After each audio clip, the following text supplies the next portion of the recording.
I actually have a mad story as well that I've never really actually shared with anyone. You're the right guy to share this with. So after Stolen, I left Virgin, right? And my management were 100% confident that I was going to get another deal. But I didn't get another deal for like 2 years. Except I couldn't tell my mom and dad, oh, by the way, guys, it's kind of like faded now. No more shows, no more songs. I haven't got any new songs. In fact, I can't work with anybody. I don't have a record label. So I used to go in my car and park up around the corner and sit there for the whole day, pretending that I was at work, pretending that I was at the studio. I was at my lowest and I was like, I don't know what I'm going to do. I'm done. Is this it? I put an album out. I'm famous, but now I've probably lost it all. It's really, we both had quite a lot of similarities actually. Yeah. In our life journey. Jay Sean's Basement Banter. Welcome people to another episode of Basement Banter. I am of course Jay Sean, but we have another Jay with us today. I'll give you the whole name. It's Jay Shetty. He is an author, a motivational speaker, a former monk, and host of a #1 podcast on purpose. But because he's a mate, I'm so psyched to have him with us. Jay Shetty, my man, what's up, bro? Oh, I'm so happy to be here, man. This is awesome. And I've watched your episodes and I'm a fan. Oh, so I've got to start off by saying that I think the storytelling level on your podcast, with sound effects included, is really, really awesome. So I've been loving them, man. Thank you so much for having me. Thank you, bro. We're definitely going to start. That's going to be the soundbite for the show. That's it. We're going to start the whole thing with that. Okay. So first and foremost, bro, thank you for taking out the time. I know you're a very, very busy man. I first came across you. First time ever I came across you was through a WhatsApp video that my dad forwarded to me. Now that goes to my dad doesn't, he's not the kind who just sends bullshit forward. He'll only, if it's worth, my dad's deep. If something has affected him and has enlightened him, he feels like he needs to share this to his wisdom to his son. So once in a while, I'll get a gem from my dad, and I watched it, and I was like, "Wow, okay, who's this guy, man? It's like he's speaking he's dropping some gems, but you were doing it in like a spoken word. It was like a rap, but the way you were delivering it, everything was a rhyme." And I don't know which one, you've got hundreds of videos, but I remember at that point thinking, okay, this is really interesting. This is a very interesting way of delivering wisdom. So that's why. And then when we met in person, I found out that that was your thing. You used to do hip hop and write rhymes back in the day. Yes, I've got to say that I actually grew up obviously listening to you. So I was a big fan from when we didn't know each other, like back in the day. For me, when you were working with like Juggy D and Rishi Rich, and you put out Dance With You, and you put out the first Me Against Myself album, and then Stolen. And so for me, I used to buy your albums. I used to listen to them. For me, it was a huge moment to see someone that looked like you really break through to the mainstream and made stuff that you actually liked. And when we grew up in London, it was like, and Indians as well, we always had a bit of an ego. Like you didn't want to appreciate another Indian almost. Right. And it's funny because you grow up and you realize how stupid that is. But you were someone that I just had so much respect for musically and what you were doing. And because you would go in between rapping and singing too. And I was like, oh, this guy's like, I can never sing to save my life. So for me, I was like, the fact that you could do both of them, I was like, this is amazing. So for me, it was, rap, hip hop. Oh, no, I meant it. I mean it. And I think I've even sent you a few videos when me and my wife are jamming to your songs in the car. Yeah, I love that, man. But we, for me, hip hop and rap and spoken word was like what I wanted to do and what was like my first love. And I got into it because I started listening to Eminem probably when I was about 11 years old. And I remember one of my friends at school giving me one of the CDs and his album, and that was the Slim Shady LP. And then I went back and listened to Infinite. Oh, and I would put deep. Okay. Yeah, I got really into it, and then I would listen to it. And I think that in my own way, whatever challenges I was going through, rap and hip hop and just writing was just my way of expressing it. Now I wasn't dealing with like growing up in the ghetto or dealing with like some of the extreme things that rappers were going through. Like I didn't have parents that were drug addicts or anything like that. But in my own way, whatever I felt was challenging, I would put it all out on a page. So I had stacks and stacks and stacks of just written word. And my wall was covered in pictures and lyrics of Eminem and all these Jay-Z and Nas and all that kind of stuff. So have you ever, it must be, I mean, you've now, of course, talked to some of the biggest names in Hollywood and in the world. Do you think you would freak out if you got a chance to sit down with Eminem?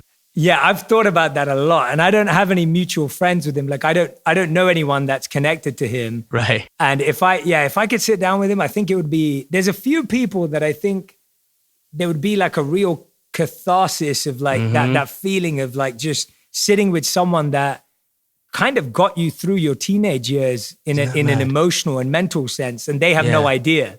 Your angle could be, you sound very angry nowadays, Eminem. I feel like we should talk through these issues, and maybe you'll have a chance of getting it on. Maybe I can repay the favor. Yeah.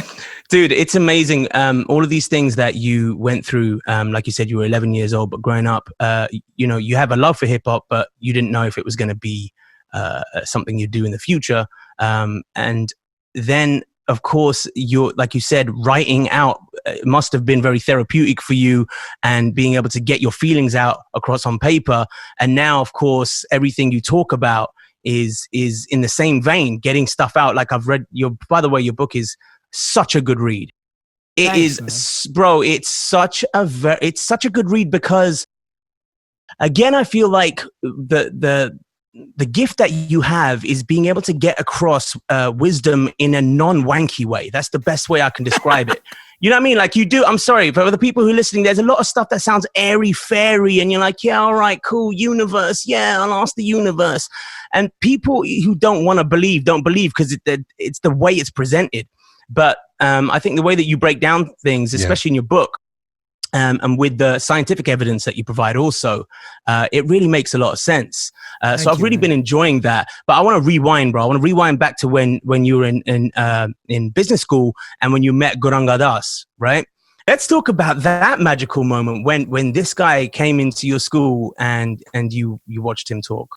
Yeah, absolutely. And thank you about the book, by the way. I really appreciate that. It means a lot. But yeah, it was one of those moments where I grew up, born and raised in London, and chasing all the normal things that any kid in London chased. I was chasing women, I was chasing a good job, I was chasing money and success, and going down the usual path of life. And I grew up in an Indian family, obviously. And so the external pressure was, you have three options. You can either be a doctor, a lawyer, or a failure. Standard. And I was terrible at medicine and law, so those weren't even options. I know you actually went all the way in one of those, but for me, it was like, I was like, that's not working. And I was always fascinated to hear stories of people who went from rags to riches. Like I was always fascinated by people who went from nothing to something. So I'd go and hear CEOs and celebrities and entrepreneurs and athletes and business people. And I always wanted to figure out, like, what is it that they're doing differently? And then once I was asked that a monk was speaking and I could go and listen from one of my friends. And I was thinking the same thing that what you just said. Like, I was like, what am I going to learn from a monk? Like, what's a monk going to teach me? How to sit still? Like, that's not useful. Right. And so I said to my friend, I said, only if we go to a bar afterwards will I come. Brilliant. And I was probably thinking of something like Sway or something like that, and in the back of my head, where we were going afterwards. And, Brilliant. And I was like, yeah, if we go to a bar afterwards, I'll come. And they were like, okay, we agree. And the most amazing thing happened, that you kind of go there expecting nothing. And the irony of life is that you find something when you weren't expecting anything. And now when I look back, I realize this because when I was 18, I'd met people who were famous. I'd met people who were rich. I'd met people who were beautiful and attractive. I'd met people who were athletic and strong. But I don't think I ever met anyone that was truly happy. And even now, if everyone who's listening or watching, if you just did a quick count of like how many people in your life you believe are truly happy, you'd probably find that it's few and far between. And Gauranga Das emanated that. And I'm not talking about like a spiritual aura or a light. He just felt so happy with who he was. And I was like, wow, I've never met anyone who feels like this. And so that was what sparked my curiosity in the first place. I just feel like if we did a quick audit or a quick count in your life of how many people you thought were truly happy. And when I say happy, I don't mean like he had this aura and there was like this light. And it wasn't that sort of an experience. It was just someone who felt happy with who they were. Like they just had a sense of like ease about themselves. Yes. And I was like, oh, like that's attractive to me. And trust me, there was nothing else attractive about him. He was an Indian man wearing robes and in his mid-30s. So, but I was drawn to him as if I was like seeing the most beautiful person in the world. Right. Because I just felt like that what his message was, which his message was the greatest gift or the greatest thing you can do with your skills and talents is to use them in the service of others. Right. And he was saying, if you're not doing that, you're basically wasting your life. And here I was with me and my friends chasing like big jobs and money. And I was like, wow, that's refreshing. Can I ask, who set up that talk in the first place? It seems like some obtuse seminar for a business school to have. Yeah, so we just had societies at university. I don't know what they have in the US, but in the UK, we have societies, right? And so the society that had put it on was just a society that was open to different types of thought. And because the thing about him was also that he went to IIT, which is like the MIT of India. So he was extremely qualified. He graduated the same year as the current CEO of Google from the same institute. And so he was kind of someone who had a very business strategic mind and could also speak from that perspective. So let me ask you something, bro. At the age of 18, it seems like such a young age to be enlightened, but to even allow yourself to be enlightened. I'm 18, no one's even thinking about that shit. They don't care if this dude on stage seems so at peace. And you know what I'm saying? So something must have, was there something missing? Was there something that wasn't being fulfilled? Did you feel like, you know what, I want that? Because at 18, I don't think most people want that. I think they want that at like 35, 40, when they've been through shit. They've been through 2 or 3 failed relationships, maybe a marriage, a bad job. And they're like, I just want that. So at 18, how? Yeah, I'd say for me, it was more somewhat the opposite in the sense that I'd been through challenges in life, whether it was issues with parents or friends going through trauma and painful situations. But I think for me, it was the other thing, that life was kind of going in the right direction. And it didn't quite feel like that was it. I was like, life can't be just get a good job, get married and live a life. I was like, that, even if I did all that, I'd feel so dissatisfied. Okay. And I think I was lucky. I had a lot of friends that were older than me. And when I saw my friends that were older than me, and they had it all figured out and they still weren't happy. So I was like, that doesn't make sense. Like my friends were like maybe 5 years older than me or 6 years older than me. And they were in relationships or getting married or had good jobs and they still weren't satisfied. And so I was like, there's a trend here and I don't want to follow the trend. I want to try and understand what's actually happening behind the scenes.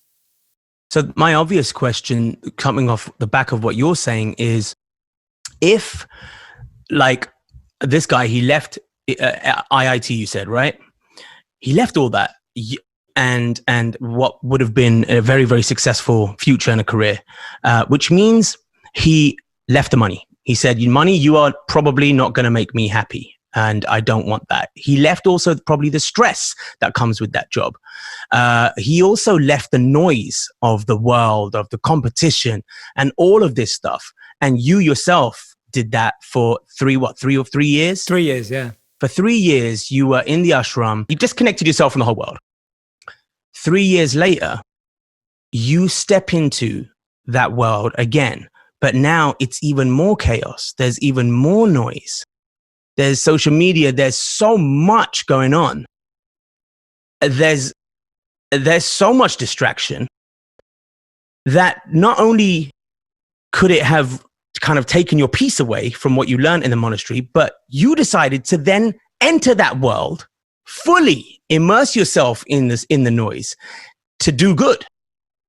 And you use that platform to spread wisdom. How on earth did you manage to not let that noise take away the peace? How did you manage to do that? Because it was so much more amplified by the time you got out. So you're spot on. I didn't have a social media account till 2014, maybe, late 2013, maybe. And I only started creating content in 2016. So there was about a 2-year gap, or about a 2.5-year gap from when I came back from the monastery before I actually started using social media in the way that I do today. And coming back was stressful. Like coming back was hard. And when you ask me the question of how do you do it in a way that you don't lose your peace, or you don't get in with the noise. It's a daily practice. So I'm not beyond that. I could get pulled down or pulled back into it at any point. And there are probably days that I do as well. And so for me, it's like a daily practice of, why am I doing this? Do I have good rules around what I'm doing? And am I really clear about my intention, and how far away from that am I being pulled every single day? So it's not something that I've mastered and I'm done and like I can just, it's not like I can just coast across. It's something that I have to be super vigilant about every day. And that's like my daily challenge. That's really nice and refreshing to hear that, because I think a lot of people think, that because of what you've been through, that you're just not affected by any shit, that you're just like this, the bullets just bounce off you and you're just like, yeah, what? I don't care. But there must be times where you've read comments, or someone said something, or maybe a post that you put up didn't do as well as you thought it would do. And are there times where, just like the rest of us, you go, oh God, man, I don't want to keep going back to this post and checking what this, how do you get away from that? Again, like you said, you kind of said it's a daily practice, but what do you immediately go to? Yeah. I think the first thing that I always try and do is, was I happy in the production of that content?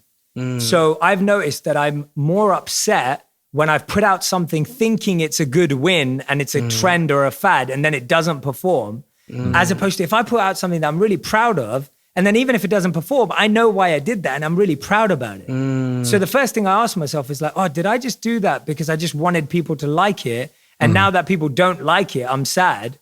Or did I make that because I really believe in the message, or I really believe and love that piece of content? So that's the first thing. The second thing I always remind myself of is just like, you're just amplifying the tiniest thing in the world. Like, everyone's going to forget about this post tomorrow, and everyone's going to forget about these comments tomorrow. And you're sitting here amplifying the one thing that went wrong. And I think that's a big part of it, that we've trained our minds. 9 out of 10 people could tell you, oh, you're looking so good. You look so well rested, guys. Andy, you're looking great. James, you're looking great. Like, whatever, like, you're just saying all this stuff around. And then you get into a point where one person tells you, oh, by the way, I don't really like what you're wearing today, or I don't really like what you're doing with your hair today. And all of a sudden you're thinking about that one person all the way home. Like, you're just so focused on that one person. So the second thing is, I just remind myself, like, am I just amplifying the negative? And here's the most important bit. The most important bit is this, that we remember the bad stuff more than the good stuff. Yeah.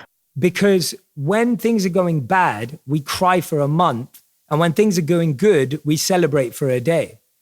And so when you read a good comment, you just go, oh, yeah, good, thanks. We literally, when you read a bad comment, you go, did you see what they said about me? Right. And so like, we're not even grateful for the good comments properly. Like, we don't absorb them. So what is that? That's the monkey mind, right? Going, look what this person said. Look, why they think you're shit, blah, blah, blah. And then mind has to sort of remind itself, well, you just skip over all the good stuff, did you? And you have to, again, I guess this goes down to gratitude, doesn't it? Can you tell us, everyone talks about gratitude and the importance of gratitude, but you really know how it works. Can you break that down, and how and why it works? Yeah, for sure. I love that you brought up the monk mind and the monkey mind, because for so many of us... Talk about it, yeah. Yeah, for so many of us, the monkey mind is what we experience. So the monkey mind is jumping from branch to branch. It's swinging from branch to branch, thought to thought, just trying to find its next banana just to be happy for 2 seconds and instantly be happy and then move on. And the monk mind is always going to the root of the issue. The monk mind's actually trying to solve the issue. The monkey mind's comparing, complaining, criticizing. Right. And the monk mind's caring, compassionate, and collaborative.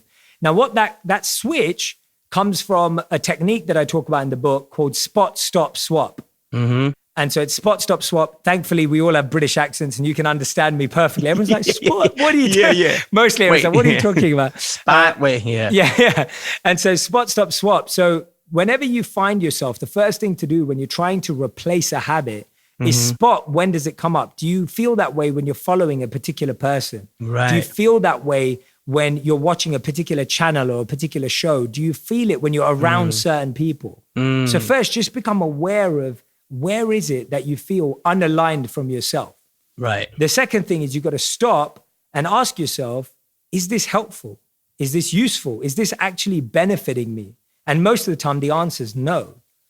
Like no one likes to be complaining all day. No one likes to be comparing all day. And the third and final step is the feeling, right? Okay. Is the feeling benefiting you?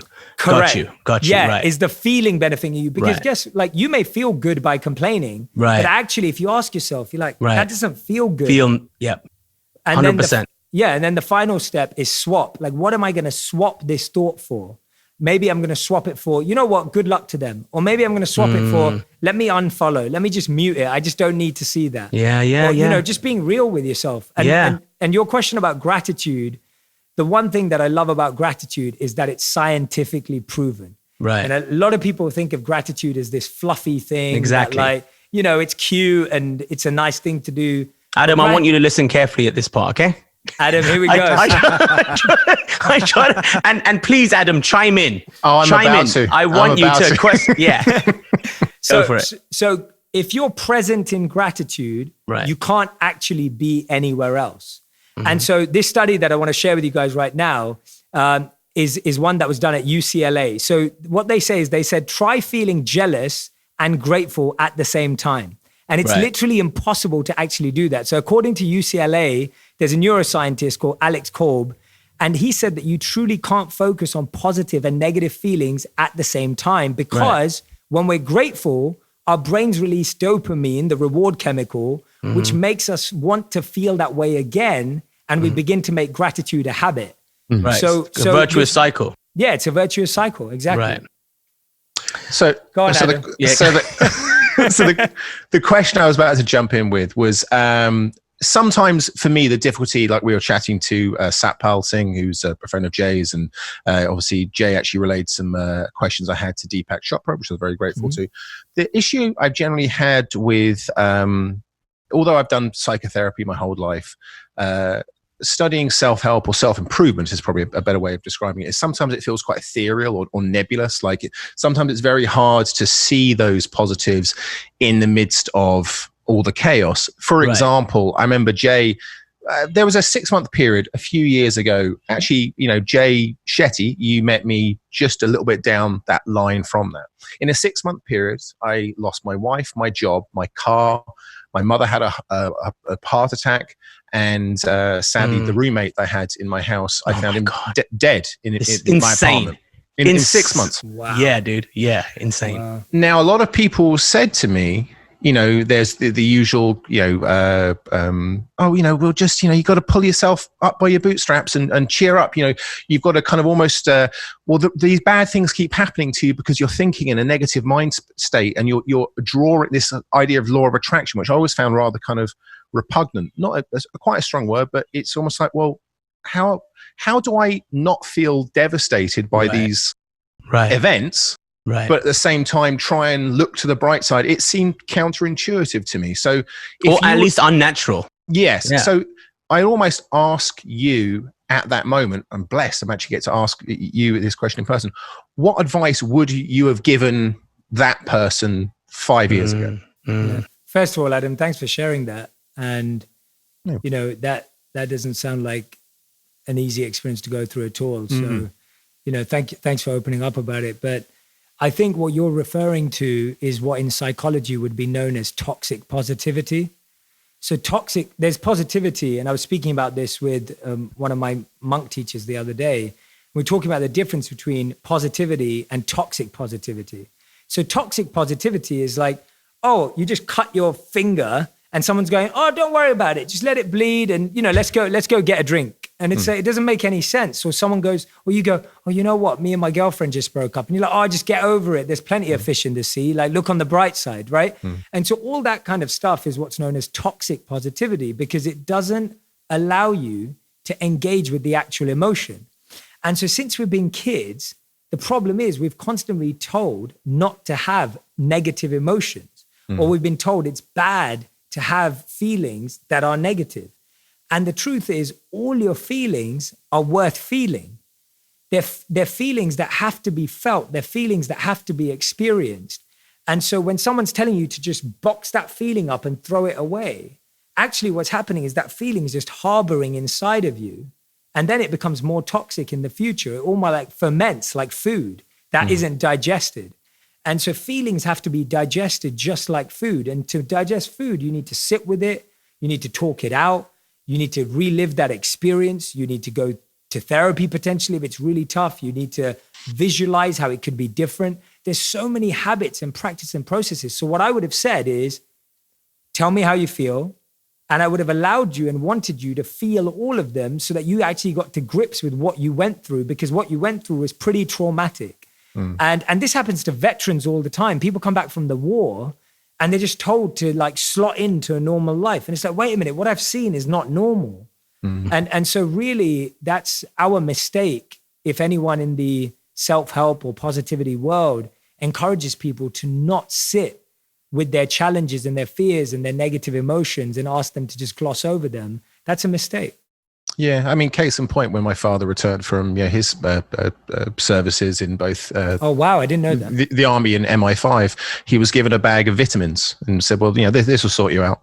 But of course, things have all changed. But it's one of those, and when I'm learning actually through this podcast, actually has been quite cathartic in itself of exposing myself to these different ways of thinking, because there's been a sort of I remember talking to Grant Matos, who's also a friend of all of us, I believe, as well. Yeah. And I remember saying, when he was helping me through those things, and again, I appreciate his support at that time.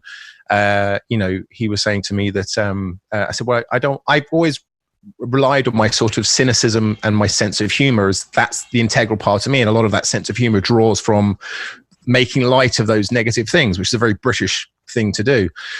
So I was like, well, I don't want to give up that part of me. Like, that's kind of funny. I like that. So that's always the difficulty I've faced sometimes. And again, I've just started reading your book. So I hope that there's some more information I can glean from that. But no, thank you. That makes a lot of sense. Thank you. Thanks, Adam. Jay. When I'm glad that you're learning these things, Adam. And also, by the way, you're like, look at you. Just life is just going better and better for you at the moment because you're finally accepting it.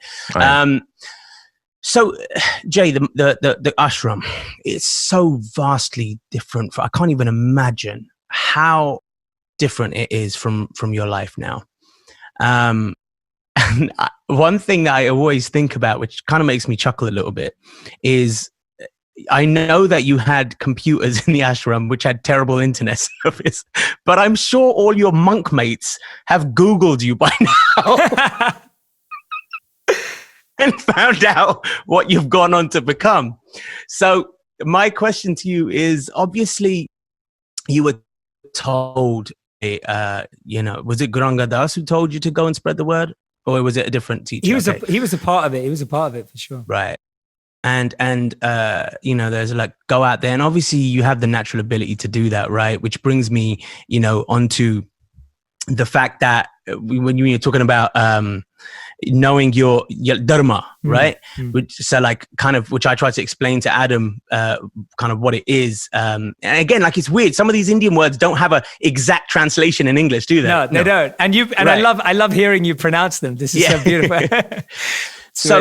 So, you found your dharma, and the fact is that, you obviously your strengths and what you're very good at is this public speaking and getting across this kind of information to the masses in a digestible manner. Like I said, that's your varna, right? And then seva is service.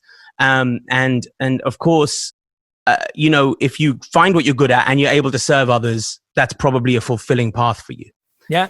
You've done that and you're very good at it.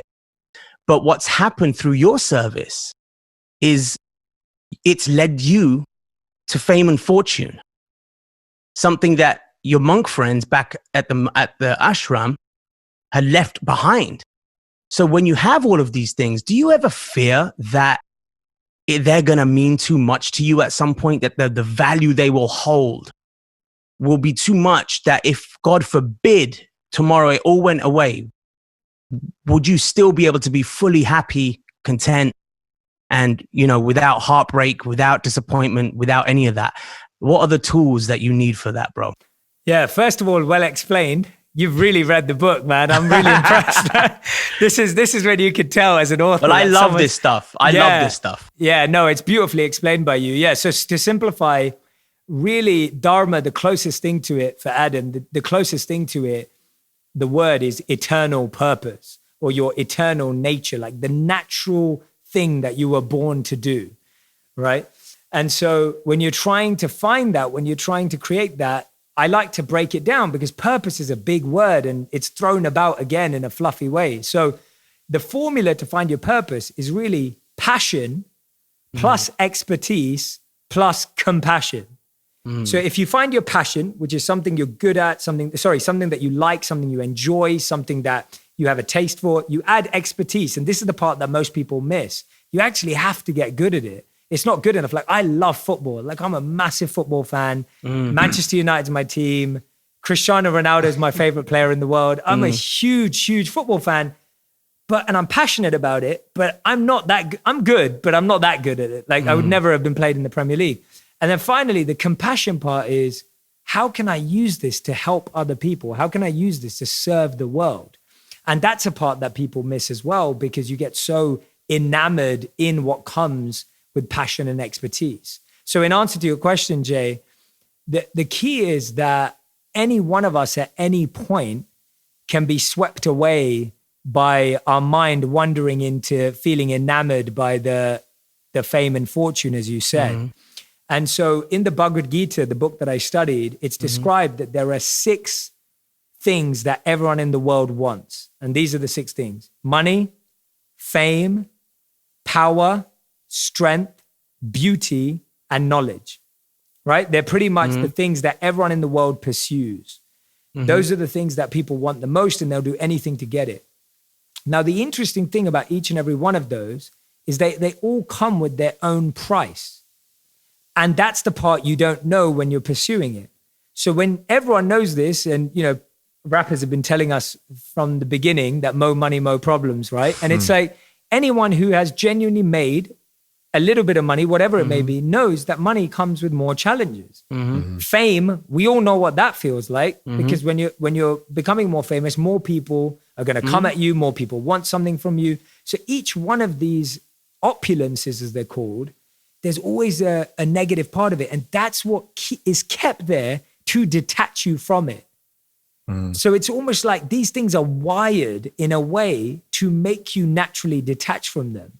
So there's no one in the world who's famous who only feels the benefits of fame. Everyone is always feeling both the benefits and the shortcomings of being rich or famous or successful. So for me personally, I'd say one thing that I do is every year I go back and live with the monks for about 14 to 21 days. So every single year. Really? I go back to the ashram. Wow. I take That's my cool, wife. man. Yeah, so now my wife comes with me too. And we've been going back together for the last 3 years. And I was going back before that. So I still see Gauranga Das and stay in touch with him. And being there for like 2 to 3 weeks, and you know, even though the monks are proud of me and happy with what I'm doing, they don't really care. Like in the sense of, it's not like getting off groupies. They're not groupies. Yeah, exactly. They don't care. So it's kind of refreshing going to a place where no one really cares. Right. And I think that's the mistake with fame, is that if you only spend time around people who care, then you care about the same things they care about. Whereas when you spend time with people who don't really care about that aspect of your life, you start to care about the parts that they care about. So again, I guess what I'm trying to say is, of all the places in the world you could have gone, why did you pick LA? Yeah, I picked LA for a few reasons. One is that I lived in New York for 2 years when I first moved to the States. So we lived in Manhattan on 23rd Street. So we were right in the heart of Manhattan for 2 years. And me and my wife didn't enjoy New York in the sense that we love New York as a place, but we didn't find our people there. And that's not that the people of New York, I just think we didn't find our community. Okay. And I was like really trying to build what I was doing. And I'll be honest that when we moved to LA, I really found that I immediately found the people that I would call family very quickly. And you know them, like they love you too. And so Pyle and Nick, and you sang at their wedding. And so Pyle and Nick are like our closest friends in LA. Right. And to me, I'm pretty good at like having a small circle of people that I really consider family. And then what I find is, because of the kind of stuff that I put out, I also only attract a certain type of person. So it kind of like creates like a protective shield, because if someone's not really into the stuff that I'm into, they kind of don't want to get to know me in a good way. Yeah. And so it kind of I see what you're saying. Yeah. My reason for asking that is because obviously LA it's so beneficial for if you make it there, it's going to trickle down around the whole world. And obviously for your purpose of being able to spread the message and the access that you have had to the stars of Hollywood. I mean, it's insane. It makes me so proud when I see you sitting there talking to these people, dropping these gems, as another brown boy, I know what that's like, just to break down those barriers and come through like that. But I always keep going back to your sanity, to keeping to remaining wholesome, to not let the shit bother you, if and not let the superficial stuff bother you, not let the fame bother you, not let the money bother you. And I always wonder to myself what kind of tools you would need for that. Sure. And that's why I asked you that question, because I often wonder, do you sometimes go, you know what, I know I'm doing a good job, but fuck, man, I was just so much happier in the monastery. Like I was just chill there. Do you have those days? I think I genuinely feel that I'm exactly where I need to be in who I am if I'm honest with myself. So I think one of the biggest reasons why I also left the monastery, which I talk about in the book, is that I came to a self-awareness that I wasn't meant to be a monk, that I like being independent. I appreciate being out and about with people. I love having a career and making content. And so it was like a very honest realization. Like now I'm married and happily married, and I feel happy with my wife compared to being in the monastery. So it's almost like the ashram gave me like a hyper self-awareness. But when you talk about the tools, this is what I'd say. So first of all, I haven't left so for the past 15 years, I've meditated for about an hour and a half to 2 hours every single day. And that's never changed. And so that's still there. So that's part of the grounding. The second part of the grounding is mentors and teachers and gurus. And so I still talk to my monk gurus. And I'll give you an example. I was working with a client lately, a coaching client, and we were talking about things like ego, and we were talking about how to manage ego. And my teacher said to my guru and my teacher, he said to me, he goes, how lucky are you that you get to talk to him about your problem? Right. And it was like this, this beautiful awakening of you need someone in your life who can tell you that. Right. And so I feel like my monk teachers who are like 70 years old, some of them, when they come to you with that life experience and they make you realize how insignificant you are, it's a really powerful feeling. Where I'll give you another example. I was telling one of my monk teachers about like all the stuff I'm doing and what's growing and how it's impacting people. And he just looked at me and he goes, you know what, all of this I don't really care about. He goes, I just demand the purity of your heart. And I was just like, his point was like, what I'm really looking for is, are you pure? And are you well-intentioned? I don't really care about all of this stuff. And so like when you have people in your life that are reminding you of that. They can check you sometimes. They check you, yeah. And most people you don't allow to check you because you're like, what do you know anyway? Right, but, and they're on the payroll and they don't want to say, they don't want to be honest because they could lose their job, right? Yeah. Interesting, okay. But when you've got a mentor who's 50 or 70 years old and done this for 40 years and seen everything and been there and done that, and they tell you that, you're like, okay, I better listen now. I'm just a kid, right? Like, let me just listen. So I got to make a quick observation before you do, because maybe it's an oversimplification, but it jumps out to me that, Jay Shetty, you have the monastery and you return to it time and time again. Jay, maybe us boys and living in New Jersey, maybe New Jersey, the sanctity of being away from this chaos, that's your monastery. And maybe the fact that I've known you for years now and you don't seek, like, you've never been about the crazy parties. You go to a dive bar. You've never been about like living this crazy life. Maybe that's you.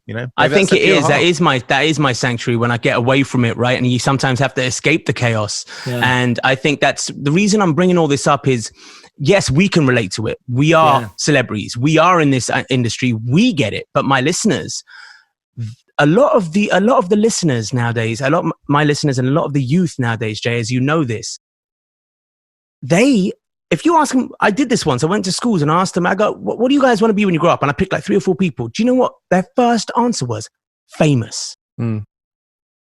I want to be famous, because for them, they think fame equals money, equals happiness. Sometimes fame doesn't equal money. And we all know that money doesn't always equal happiness. But sometimes fame, you're just famous. And then you're just like, oh, you know, damn, I thought I'd be making a shit of money, but I'm just that guy that was on that reality show, but I actually haven't got a gig off the back of it, right? So there are downfalls to fame. And 100%. I think, right? And I think that's the sort of reason why I talk about this, because for me, I've always been on a pursuit of happiness. And even for the people, the reason I'm wanting to do this podcast and talk to people like yourself is because I know that eventually all of us, we're all on that pursuit for happiness. And there's a lot of stuff in the world that makes us think that we can be happy, but sometimes doesn't lead to that. But one thing that does make me happy, and you touched upon it earlier, is the missus. Now, of course, you're married, bro. Radhi is such a joker. She's so lovely. I love watching her posts. She is definitely a breath of fresh air, I'm sure. And it's probably really nice to have her around the house. Right? And I think that's awesome. And I actually, obviously, I've got Tara over here. And as you know, Tara's, you know, she's a Reiki healer. She's all about the meditations, qualified yoga teacher. And so I did actually want to ask Tara to come to you. You want to come over here and say what's up? Because I know that she actually wanted to ask you a little question. I said, yeah, sure, you should. You should talk about it. Yeah. Hey, she asked me, actually. And I was like, why are you asking me? Ask Jay. Hey, Tara, how's it going? He said, hey, hello. Tara. It's so good to see you. You too. I can't believe it's been too long. I know. We were literally saying it's been 2 years. I know. It's been way too long. It's been way too long. But we had another kid in that time. He's about to be 2. Your kids are adorable. They are so sweet. Yeah. I'm so glad you shared them with us on social media. So thank you for doing this. Of course. Absolutely. That was a choice for us, right? We had to figure out how we felt about it. Yeah. But they brighten everyone's day. Yeah, we thank you for it. So. I'm so glad. So glad. Amazing. Well, it's so good to see you. I'm glad that you're joining the podcast with them today. I think I have 2 questions that I think are great to ask. So obviously I've come in as a wifey, and obviously, you know, you and Radhi share lots of good stuff. I think there are lots of people who are in relationships. There are people who are trying to get into relationships. And I think they'd love to know, you know, what's your number 1 tip for how you keep the relationship fresh? Okay, number 1 relationship advice. And that's for people looking to be in relationships, right? Not in relationships. Probably both. Both, yeah. Okay. Right? So we want 2 tips. We want 2 tips. Yeah, I'd say the first one, when you're looking to be in a relationship, I think we've got our criteria all wrong. So I don't know if you watched the show Indian Matchmaking recently. I haven't. Love that show. I haven't succumbed. Todd finally, that's the only thing he speaks about. So me and Radhi watched it recently. And I've got nothing against anyone on the show, but the interesting thing is when you look at what people's criteria are, which is like tall, good job, like, you know, just the kind of criteria that we have are either so broad or so random that they're not really setting us up for success. So the first thing I'd say is it's really all about whether that person respects you, you believe that they're trustworthy and they can trust you back, and whether you feel like they have the values and the qualities that you're looking for in someone you want to spend the rest of your life with. And those are things that you don't find out by what university people went to or how much money they make or what car they drive. Like those are not, I'm not saying that those things are not important at all. I'm just saying that those are not the things that let you know what someone is or who someone is. And so I talk about in the book, I talk about 5 types of attraction: physical, so that's obvious what that is. Financial attraction. Sometimes we're just attracted to people because of their financial situation and what they can buy. The third is mental, where you're attracted to someone's mind and how they think, but that doesn't mean you're going to have a good relationship. The fourth is emotional. This is really important. Do you think someone has the emotional intelligence to be in a relationship? And fifth and finally, spiritual, which is on the value level. Do you think this person has values and respect that you think are going to complement you? So the first thing I do is change the criteria. And you know, sometimes when I say this, I sound like a hypocrite because Radhi's absolutely gorgeous and all the other stuff. And so I kind of like, I'm like, all right, I get it. But my point is that it was, I've met many attractive people in my life, but it's more than that, right? And that's what is hopefully going to help a relationship last. And so you should be attracted to the person you're with. Of course you should be. That's not the point. But But like of we course, always say, that fades. Looks right? fade, right? You're left with the person and the personality. Yeah. And That's it. yeah, and we're not looking at that. We're looking at where people studied and where they work and all that kind of stuff. So that's the first thing. And then what happens if you lose your job? Right. Exactly. Then it's exactly. And I say that to a lot of people that people don't realize. When I met Radhi, I had zero in the bank. I had 18,000 pounds worth of debt, and I didn't know what I was going to do. Wow. And so Radhi totally just believed in and hoped that I would figure it out. And so it's not like she didn't meet me as what I do now. Like she just knew me as. She met you at your lowest, actually. She literally met me at my lowest. I used to tutor kids on the weekend for their exams to make money to go out on dates with her. Like that's how I'd crazy. save up for dates. I actually have a mad story as well that I've never really actually shared with anyone. Only Tara knows this. Adam, you know this, but I think you're the right guy to share this with. After Write It came out, just before Write It. So after Stolen, I left Virgin, right?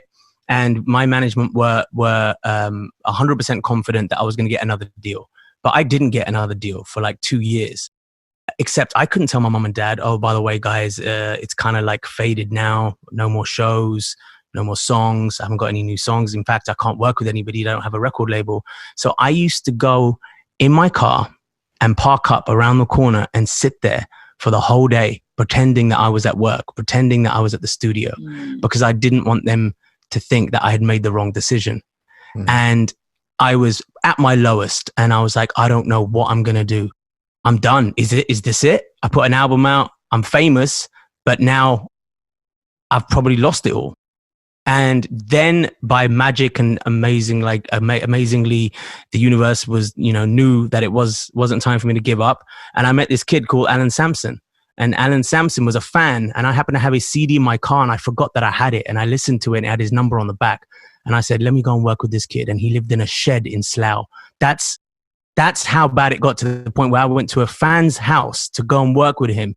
But look, we created Write It, which went and got me signed to Cash Money.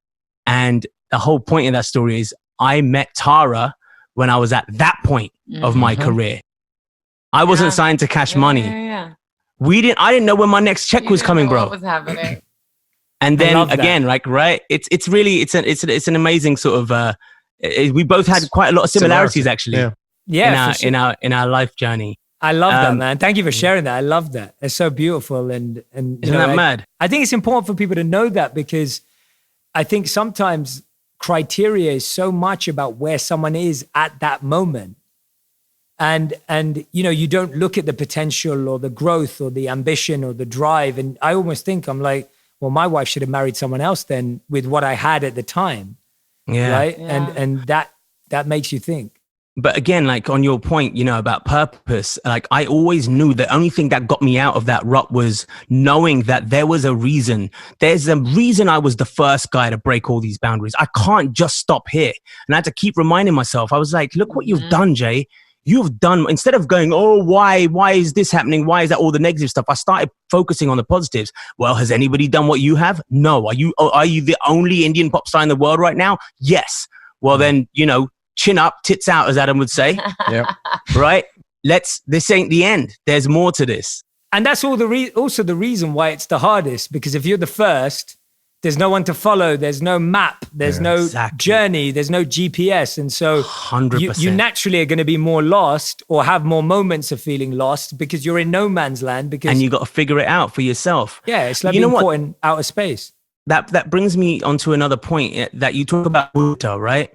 And about the practice of trying to be genuinely happy for other people and their success. Now, in practice, this sounds amazing. And you talk about how, well, if something great happens in your life, Jay, you're happy and you're ecstatic. But if you have 50 amazing friends of yours and amazing things happen in their life, your happiness has been amplified by 50 times, right?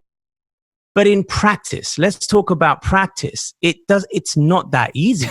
If you are somebody, let's say, who is on the gram and you're just swiping away and you just lost your job, and because you lost your job, you lost your girl, you're just down and out, and then you see one of your mates has gone and got a promotion, and he's got a house and he's got married and he's got kids.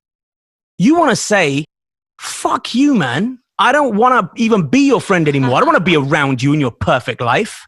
The last thing I want to say is, I am so genuinely happy for you. Yeah, for sure. So you don't have to say it. So the how do you feel it? Yeah, the interesting thing is that there's levels to everything. So let's take your very well painted scenario, down and out, lost my job, see my friend getting a promotion, and probably a very common experience too. Yeah. In that scenario, you've got to go down the path of like, where does each thought get me? So let's go down the thought of like, screw you, you don't deserve it, I deserve it, I don't want to spend any time with you. You lose a friend, you lose the opportunity to find out how they did it and what they learned along the way. You're now sitting there feeling sorry for yourself. That's not getting you anywhere. And so now you've basically hit a dead end road that you've gone down yourself. And now you sit there and wallow in your pity and sorrow for yourself. The other view is, okay, I can't be really happy for that person right now. Like I can't throw them a party to celebrate because I'm not that happy. But I can go, all right, well, if he's getting a promotion, maybe he's done something useful. Maybe he's figured something out that I haven't figured out. Maybe if we continue to be friends, then I can learn from him. Maybe I can ask him a few questions. Maybe he's got some advice for me. And so in the moment, even if you can't feel like this energy of just gratitude, you can still just be smart and say, there's something for me to learn that I haven't learned yet. And when you go down that path, you go, oh yeah, actually, when I asked him, he said, yeah, why don't I introduce you to this coach or this podcast, or why don't you talk to this person? And then all of a sudden you've opened up a road to it. So you've just got to literally visualize, close your eyes and visualize, what does that path look like? And then what does that path look like? And the path of being open to other people winning. And it was and by the way, I said it at the beginning, that's how we felt when you made it. So every Indian in London who is making music, when you made it, we had two choices. We could either be like, oh, what does that guy even have? And like, like he's not even that talented. Or we could be like, oh, let's celebrate him because maybe if I was friends with Jay, maybe he'll put me on a track. Even if it's selfish in the beginning, even if it's selfish. Got you, okay. Even if it's the wrong motive in the beginning, if I was happy for you, I'm more likely to be able to learn from you. And so for me, when you made it, I know that me and my friends used to play you in the car, play you in the house, because for us, it was like, oh, this guy's winning. And and also you're paving the way. I think that's what we forget. That I'll give you an example. Joe Rogan sold his podcast to Spotify for $100 million. You can either sit there and get envious, or you can get really excited that means that the podcast industry is about to go through a boom. Right, exactly. So I'm happy. I'm so grateful that Joe did that, because it makes all of our lives much better, because now every podcast company goes, oh crap, if that's what they're valued at, like what happens in football, Adam, we know this. Every time a player sells for more, the price of every player, even the average player from Scunthorpe United goes up, because value grows. And so you've got to think about it from that opportunistic lens, as opposed to that kind of, not just pessimistic, but that kind of jealous, like self-degrading sense. Does that make sense? That's actually really, really well explained. Yeah, it's a great way to explain it. Yeah. And I think it is that initial, I'm glad that you said that, even if it is selfish at first, because sometimes if you want to be pure, you're like, well, that's not a pure thought. I'm being selfish, right? That's an honest thought. Yeah, And honesty is the best place to start. And if you start with honesty and you're always honest with yourself, you'll find a way to find a higher truth. But if you lie to yourself, either about being good or being bad, you just keep lying to yourself and you end up in a different direction. Right. And T, you were talking about something earlier about, how when you're he just you touched on it. Segued perfectly, because talking about value, talking about money, right? I think for me, as someone who's been in the yoga industry for over 10 years, and now as a Reiki healer, I'm a spiritual coach. And I have a lot of yoga teachers around me and a lot of healers around me. And one of the biggest issues that I have dealt with since opening the studio, I've gotten better at it, is the conversation around money and value and getting paid for our services, right? It's this really interesting world where I'm serving, but I have to get paid. You got to make a living. Right? I have to make a living. And I've spent thousands of dollars on courses and certifications. And every year I'm spending more money on more courses and things. So I just think it's an interesting conversation. I think right now there are so many healers out there in the world, but I know that they struggle with those conversations about money. Yeah. And I'm curious, how you feel and how you manage it. Yeah. And I know you run a lot of different courses and things like that. And how do you balance it?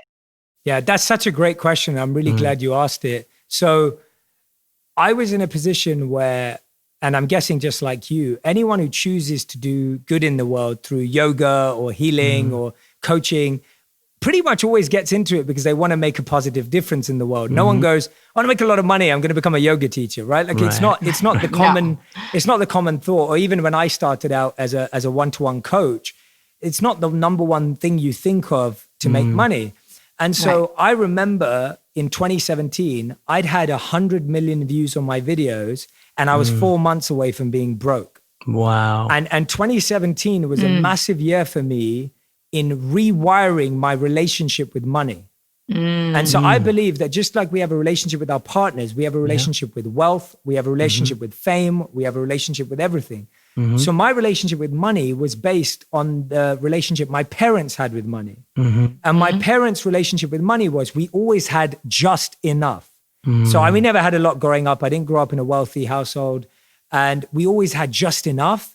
And so I was used to seeing zero in my bank balance since I was a kid. I've been so used to seeing zero for so long and always making sure that even if I ran into an overdraft of 100 quid, I'd find a way to get back to zero. And I'd lived like that my whole teenage life and my adult life until I became a monk.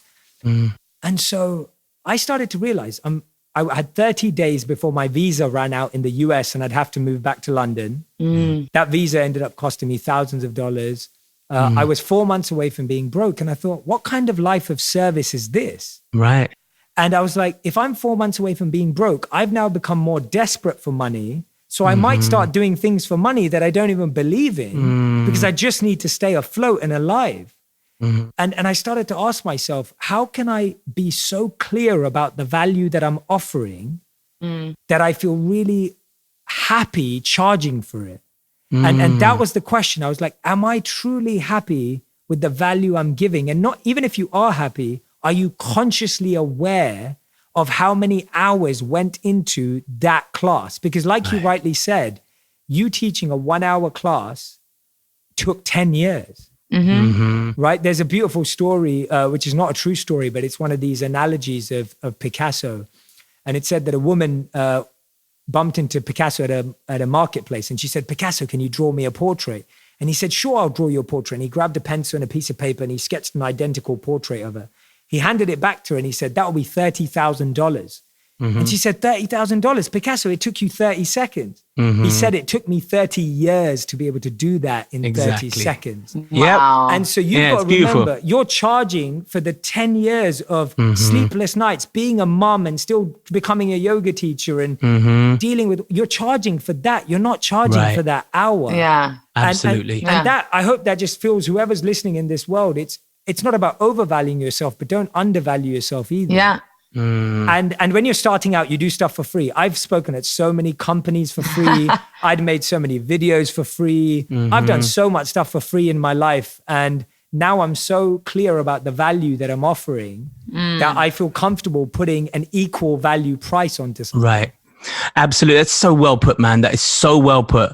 Because I know that people in the health and wellness space do get that shit a lot. Like, oh, you're meant to be helping people. How dare you charge? Oh, yeah, let me just live on the streets then. Let's see how helpful I'll be to you then. Well, that's the thing. Like I have employees, like we have a team like across the world of like nearly 25, 30 people now. Things are growing. I want to give more people a chance to live their purpose, which means I need to pay them salaries. Yeah, of course. Which means we need to bring people on. It's like, how am I meant to expand this without having money? It doesn't make sense. Can I go back to some? Sorry, Adam. Yeah, I was going to ask one question. As we're talking about health and wellness professionals, and seeing as we have Tara here, I'd like to ask Tara a question, but also Jay, I'd like to Shetty, you to comment on it as well.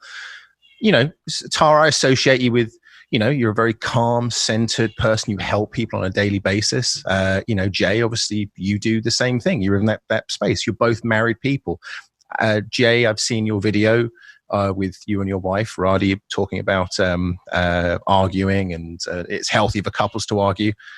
Tara, when Jay pisses you off, and Jay, when you mess up, Shetty, in your marriage, is there a burden with being the man that has all the answers and he's a calm, centered, self-centered person?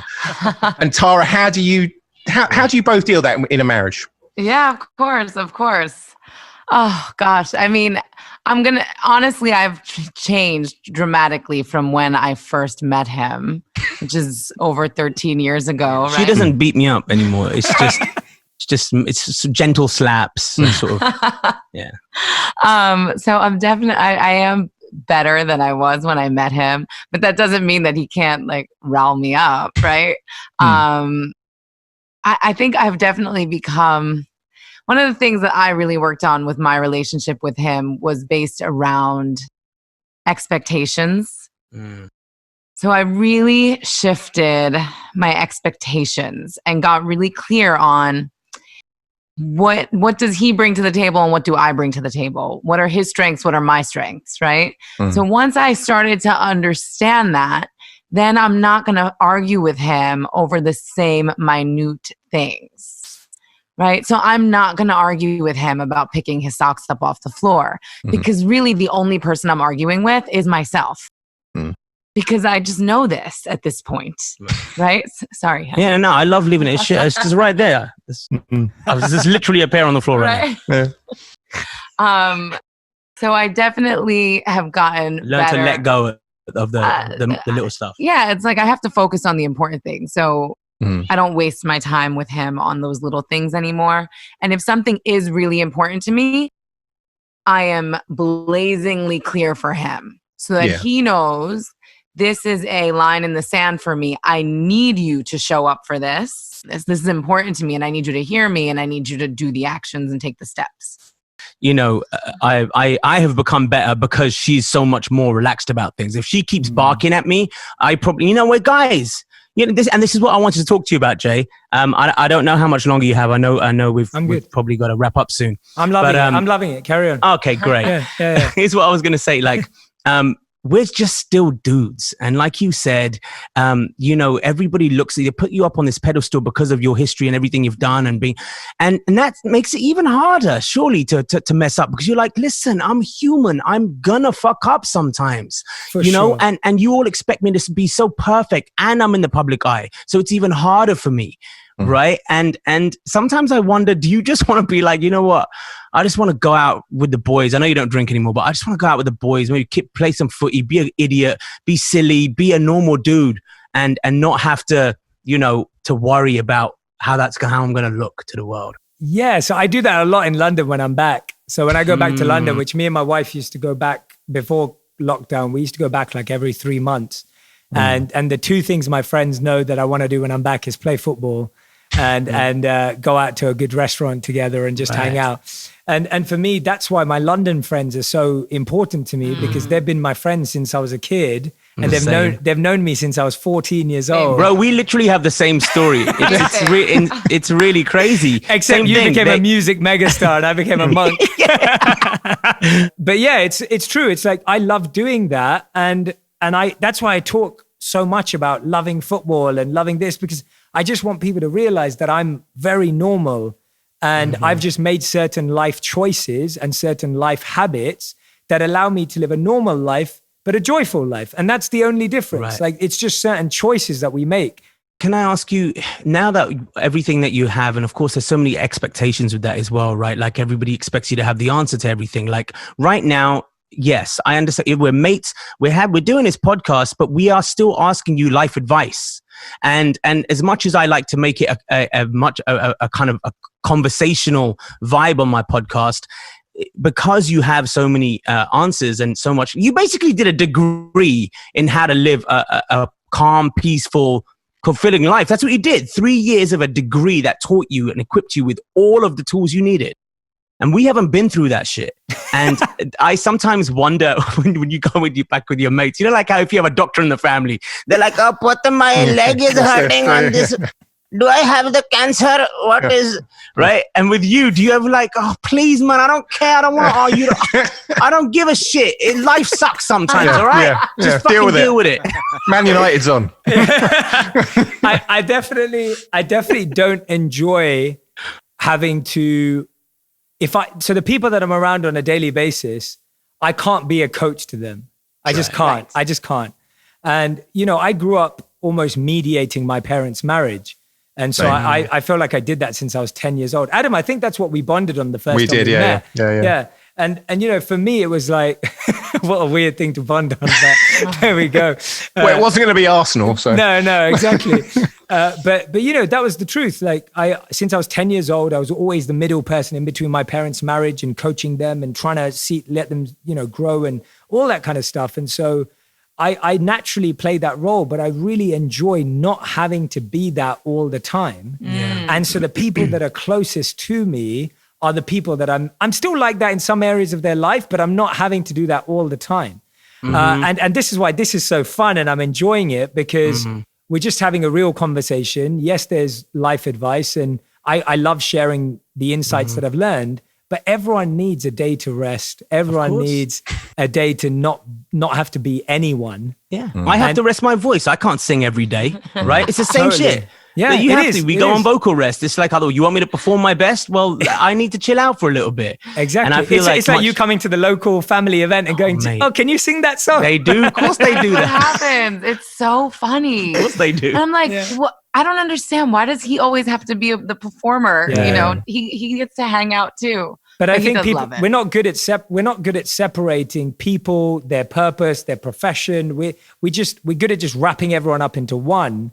And it's why because it's easier for the mind to put everyone in a box. It's just easier. It makes it easier to process. But when you realize that, this isn't, and even the first time we all met, like Jay, when we all met for the first time, I didn't feel like I was sitting next to Jay Sean, the performer, the singer. Right. I just felt like I was listening to a nice guy from some of the similar roots that I have. And we just got along. I'm not going to say the question now because it was the funniest shit. Adam, I have to tell you afterwards what one of my first questions was when he was telling me about life in the ashram. Go on. Jay, you remember? Go on, tell everyone. This is going to be good. I can't even say it. But anyway, it was just it's one of those guy moments, right? Yeah. I think I know what it is. Yeah. All right, on that note, it was great to see you. Tara, I just want to, you brought such a beautiful calming presence to the podcast for 10 minutes and then we held it. Yeah. And then it for and now it's over. There's so you much were holding the testosterone. space. Yeah, you were holding the space for us. It was so good to see you. So good to see you. Yeah, so good. This is awesome. Yeah, take care, Tara. Bye. All right, darling. We'll wrap it up soon, brother. But there is one thing that I wanted to talk about, which is I think is two things that you touched on, which we didn't sort of delve into with enough depth, which I'd like to sort of touch on. Number one, when you were talking about your, when we were talking about dharma, again, there are moments I think for a lot of people where they're like, listen, I went through it myself, right? Where there's points where you feel like you're not fulfilled because, again, like I love the idea of in service of others. I love that. And I felt like, here I am. What am I doing really? I'm putting out a song and then I'm going, hey guys, can you buy it? Hey guys, can you come to my show? Hey guys, up here's some merch, buy it. I'm asking them to do shit. Yeah. And I felt very unfulfilled at a point where I was like, well, I don't like this because I was going to be a doctor and I was going to spend the rest of my life in service for others. And then I have to switch my brain and go, well, you are providing them with something. You're giving them the songs that some people have told me have saved their lives, right? I'm the soundtrack to some people's relationships and all those kind of things. And I have to it's an active thing that I have to switch in my brain, but not everybody has the tools to do that. Yeah. Right. So I guess my question to you is this. Let's say if you're trying to find your path, you're not fulfilled. You're a teacher, but you love DJing. You just love it with a passion. And you're like, I don't like teaching anymore. I just don't enjoy it. You know what? Let me try to bring some of this into the arena. And like you said, that's what you did in business school. You really enjoyed this kind of stuff and you decided to do a course, and was it a lunchtime thing you did at your... I used to do it as like an after college kind of, after school kind of thing. Yeah. And then you said no one came for the first. Yeah. For the first 2 sessions, no one turned up and I just practiced. Well, see, this is what I love what you said there, because nobody came, but you did it anyway. Yeah. And instead of walking out and going, you know what, forget it, man, it's a failure, man. Nobody's interested. You didn't. You sat there and you did your thing, and then eventually it became 10 and then 100, and then next thing you know, you're at where? Where in terms of that whole example, like literally, I'm like, then the Twickenham rugby stadium there you go. happened. So. Yeah, I had a society at university called Think Out Loud, where I was trying to piece together psychology, spirituality, philosophy, and life. And I would take movies like Inception and other crazy movies that I thought had a link towards spirituality and philosophy, and I'd dissect them. And the first time I did it, no one turned up. Second time didn't, and I practiced in literally the 4 walls. And it was just such a great way of like going through the whole presentation. And then when I worked at Accenture, they invited me to speak about mindfulness and a few other themes at Twickenham Rugby Stadium in front of 1,000 of my peers. And that was such a big moment for me. It was like 2014. And I love the fact that no one showed up, because it sends a true... I want to show you this because what you reminded me of is this. I've just gone back on Facebook, and I love how Facebook has that memories thing. Yeah. And so I'm trying to find something. Okay, this was me trying to share wisdom in August 12, 2015, and wow. Check how many likes it got. I can't. What does it say there? 7. 7? Well done, man. That's more than me. So 2015. Dude. And I see them all the time. Like even, this one's got none. So I just typed in on this day, and I'm just going Not even back. your mum. Not big. Yeah, not even my mum. And I'm just looking, this was in 2014. It got 2 likes. Oh my God. And I'm just like, it wasn't ever about, obviously it's wonderful being viewed and people listening to your album, but that is really the test of like, do you keep going even when there's 1 person listening or 2 people?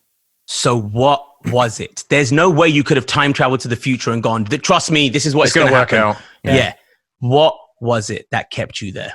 What kept me there was I really felt like the small groups in which I was speaking and delivering this, I could see in the small tests that there was some value in what I was doing. Mm-hmm. And I think that's the best way. Like everyone's like, oh, Jay, how do you get into KISS or Choice, right? Back in the, like Choice or whatever it was. Yeah. And you're trying to get that big break, but actually all you need is little feedback. You just need small feedback. And I don't mean from your family. I mean from a few normal people who don't know you. Mm-hmm. And when you get that gives you faith. Like, okay, this has got some legs. And then the next thing was just knocking down on every door possible. I remember chasing execs on the street, networking at events, tweeting my videos out to everyone that I possibly could. I had a whole database of every editor at every magazine. You were relentless. And every day I would tweet, I would email them. I'd find every way to get it into their inbox. And hey, guess what? Some of them came back and said, Jay, this is average. We don't like it. And now they've come back to me and said, Jay, congratulations. Well done. And I'm actually really grateful to everyone who rejected me, because then I had to do it myself. Right. Because if they signed me or something like that, then I would have been stuck working for them. Right. And so actually sometimes, and the thing that kept me going was just, I really believed that this is what I was meant to do. And I thought when I started making videos, this was going to be my part-time job. I thought I was going to do it on the evenings and weekends. And I was going to work a steady corporate job to pay the bills, and the evenings and weekends. And that's the test. Are you doing what you love on the evenings and weekends? Because that's your time. Everyone has to make money. Everyone has to pay the bills, but everyone has weekends and everyone has evenings. And so I taught myself how to edit. I used to spend 5 hours a day, 5 nights a week, 9 p.m. to 2 a.m. learning how to edit to put out a 5-minute video, because I didn't have money to pay someone to edit a video for me. Wow. And by the way, those are terrible odds for editing, right? Like 25 hours for a 5-minute video is really bad. So you're talking to a professional editor, grab an Emmy Award winner. Yeah, exactly. That's amazing. And when you're young, you can do that a little bit easier. But let's say you're somebody who's, you're 45 years old. You're in a financial job and you hate it. Yeah. And you really want to do something else. And you just not living a fulfilled life. Yeah. and you try. Yeah. And you try and nothing happens. You try to throw an after school gig or nobody comes. At what point do you, what tools do you need to kind of go? And the reason I'm asking is this because rejection hurts. Yeah.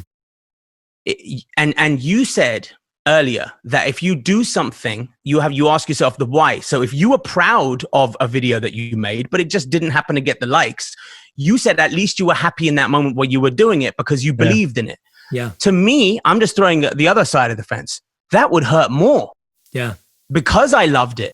Yeah. Because I put so much passion into it and because I thought people should like it. And because they didn't, it hurt more than the one that I didn't really care about. Yeah, good point. Yeah, it's a good point. Yeah, so there's two sides. One thing is, I think if you hate your life, it's worth, especially if you're older and like you're saying, it may be a different life situation. I think it's worth learning to love your life. And there is a way. So there's this amazing study that I talk about in the book from Amy Wisniewski from Yale. It's from Yale. And they did a study on hospital cleaners and how they felt about their job. So being a hospital cleaner is potentially one of the hardest jobs in the world because you're constantly around people's fluids and body and all that kind of stuff. And so they found that there were two types of people that worked in the hospital. There were people who just said, oh, I do the dirty work. I do like low skilled work. It's meaningless. It's just cleaning the trash. And the other half saw themselves as healers. They saw themselves as helpers. They built up relationships with the patients. They saw their work as impacting people's families and their lives, and they saw themselves as caretakers. And what they found was this term was called job crafting, where people added their own meaning to their work. Gotcha. And when they added their own meaning to their work, they were happier than people doing the same job who just thought their job was meaningless. So you choose whether you think your work is meaningful or meaningless. And if you haven't found the meaning yet, it probably makes you sad. So the first thing is find the meaning. The second thing about the other half of chasing your passion and your purpose is you have to get strategic about it, no matter how old you are. And by the way, there have been some amazing people who founded companies really late. Like the KFC guy and so many examples. There are so many brilliant examples of people after 40, people after 50. And the key is, the difference is that they didn't just try to kind of like have a go at it. They started using their time to study the industry. They started using their time to get the coaching and the mentorship. They used their time to absorb in it. And if you're not immersed in something, I'll give you an example, Jay. Like, I can't write rap music as much anymore because I haven't listened to rap music for so long. So it's really hard to like, and at that time, if you asked me when I was 16, I was immersed in it. You were immersed. It's so true. Same with me, actually. Yeah, and I'm not very true. Yeah, I'm not immersed in it anymore. And I feel like if you're not immersed in something, you can't really put the output. And so you might organize a gig or you might do that, but if you keep it as a hobby, did you really try? Yeah, that's a beautiful point. And that actually makes a lot of sense. Yeah. That makes a lot of sense. Bro, thanks, this has been incredible. I think obviously we can just yap on for ages. Clearly, you know, it's been so nice talking to you about this stuff. And really, I mean it when I say that, you know, your book is it's such a good read and everybody should go out and get it, man. Think Like a Monk. It's so good. It's so well written, so easy to understand. And even if you kind of want to hop around it, you kind of can. But I found myself wanting to keep reading, actually, and not just skip chapters. So well done, bro. Very, very proud of you. Thank you, guys. And Adam and Jay, like, we've got to get you on the podcast. We've got to get you onto On Purpose so we can continue the yapping back. Because let's do it. I've got so many questions to ask you as a fan and an admirer from far away. Thank you, brother. Of what you were actually going through. Because I think the interesting thing is that, and this is kind of, and I'm sure you feel this, a lot of the time when you get close to wealth and fame in people, you start kind of having compassion for them as opposed to judgment. I feel like when you're far away, you just think, well, you're rich. Like, what have you got? What do you care? What do you care? And then you get close to people who are rich and famous and you go, oh, I get it now. Like, I get that it's not easy either way. In the same ways, if you get close to people who don't have a lot, you also have more compassion for them. Yeah. So, sometimes from afar, you can think, oh, well, you don't work hard enough, or you're not good enough. But when you spend time with someone, you go, oh, wow, they've got so much trauma and pain.